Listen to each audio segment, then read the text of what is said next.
अभिवादन स्वीकार कीजिए सुचित कुमार मिश्रा का शिक्षक संवाद सहयोग विचार में आपका स्वागत है। आज सन एक विवेचना का विषय आपके समक्ष में लेकर के आया हूँ।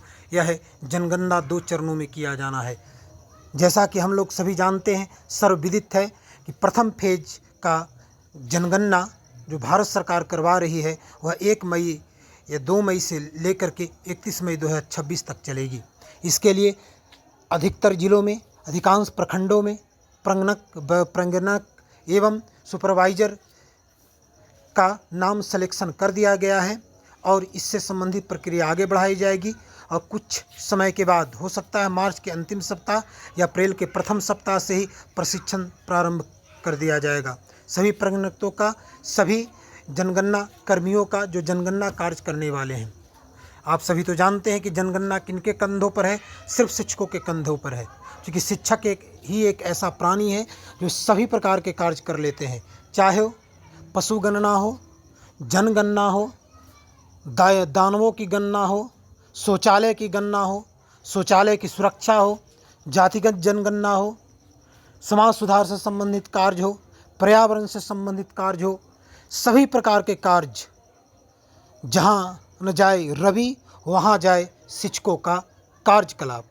पहले कहावत था कि जहाँ न जाए रवि वहाँ जाए कवि, यानी सूरज की किरणें जहाँ न पहुँचती हैं वहाँ पर कवि की कलम पहुँचते। परंतु अब ऐसा नहीं है, जहाँ पर सूरज की किरणें नहीं पहुँच सके वहाँ पर शिक्षकों की कलम पहुँचती है, शिक्षकों की कार्यशैली पहुँचती है। क्योंकि सरकार एक चीज़ है कि सरकार शिक्षकों के ऊपर आंख मूंद कर विश्वास करती है कि जो भी कठिन से कठिन कार्य हो, जो भी सार्थक कार्य हो, वो शिक्षक जरूर कर लेंगे। चाहे वो चुनाव की बात हो, या पशु गणना की बात हो, या शौचालय की गणना की बात हो, या शौचालय सड़क पर करने से रोकने से संबंधित कार्य हो, सभी हम लोग करने के लिए सक्षम हैं। चलिए, तो जनगणना के लिए सभी शिक्षक मित्रों तैयार रहें। यह जनगणना 2 चरणों में होगी। प्रथम चरण 2 मई से लेकर के 31 मई 2026 और द्वितीय चरण 2 फरवरी से लेकर के 28 फरवरी 2027 की होगी। अर्थात पहले चरण में मकान सूचीकरण के अंतर्गत मकानों की गणना की जाएगी। इसकी अवधि 2 मई से 31 मई 2026 रहेगी। यानी पहले चरण में जितने भी जनगणना से संबंधित कर्मचारी होंगे वे गांव को सूचीकरण करेंगे और मकान का सूचीकरण करेंगे, उसका नक्शा बनाएंगे, उस गांव के नक्शा बनाएंगे और मकान के वर्गीकृत करेंगे। जैसे कच्चा मकान है तो उसके लिए कुछ अलग दर्शाएंगे।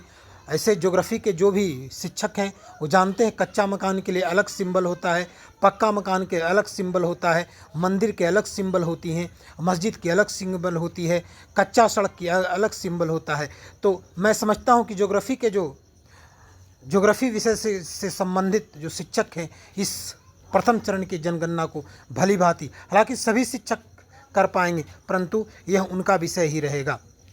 चलिए, द्वितीय चरण में जनसंख्या की गणना की जाएगी। इसकी अवधि 2 फरवरी से लेकर 28 फरवरी 2027 की होगी। यानी द्वितीय चरण जो होगा वो अगले वर्ष में होगी, यानी 2027 में होगी।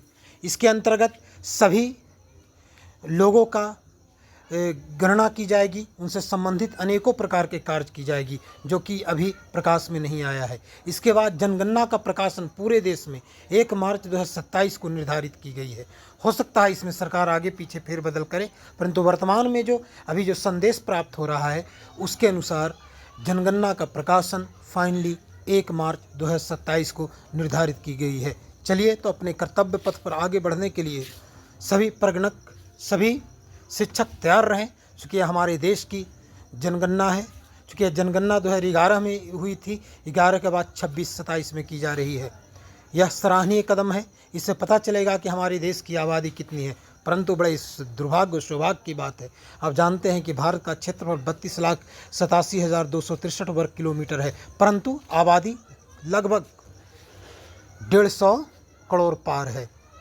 अर्थात वही चीन की आबादी देखिए भारत से 3 गुना है। तो जनसंख्या घनत्व ऐसे ही भारत में ज़्यादा है। अब देखिए 2026 में हो सकता है कि 150 करोड़ क्या 400 करोड़ भी पार कर जाए, तो ये कोई बड़ी आश्चर्य की बात नहीं होगी। चलिए शिक्षक मित्रों, धन्यवाद।